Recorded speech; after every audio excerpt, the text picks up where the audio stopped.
Thank you for visiting this video segment. I'm Dr. Morales and I'm going to be talking about the keto diet and how anybody with atrial fibrillation should be aware of the risks and benefits to starting this type of diet. The keto diet is an extremely popular and controversial diet right now in 2020, and it was actually one of the top Google search terms of 2019, so there are many people interested in this keto diet. There have been several patients ask about the keto diet and whether they think it's safe for them or good for them to use for their atrial fibrillation condition. Now, I've talked about, in the past, that weight loss can be very effective for improving symptoms of atrial fibrillation. There have been several studies in the past that have talked about a 10% weight loss of a patient's initial body weight that can result in over 40% improvement in a person's A-fib symptoms. People want to know what diet is good for them, and whether the keto diet specifically is an okay diet to use. So for those of you who are not aware, what is the keto diet and what does it do? So the keto diet is a very popular diet right now. And what it is a very low-carb diet. It's such a low-carb diet that it induces what's called a state of ketosis.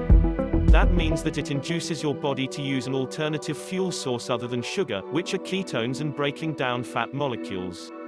It's a very rapid weight loss. It's been very popular and you've probably seen celebrities and other people online who have used the keto diet and have pretty rapidly lost weight. It seems to be pretty effective as a weight loss regimen.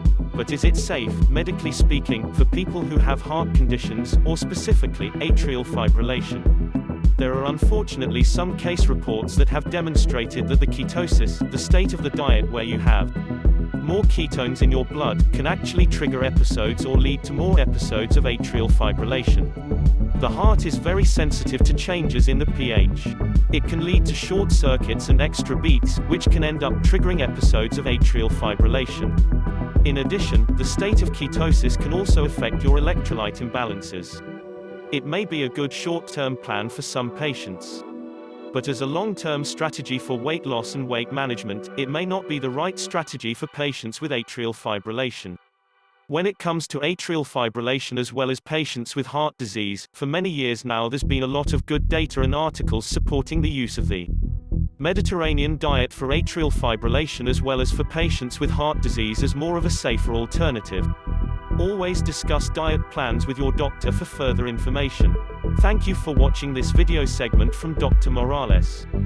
Please hit that like button and subscribe to this channel for more great related articles on ketosis and the keto diet.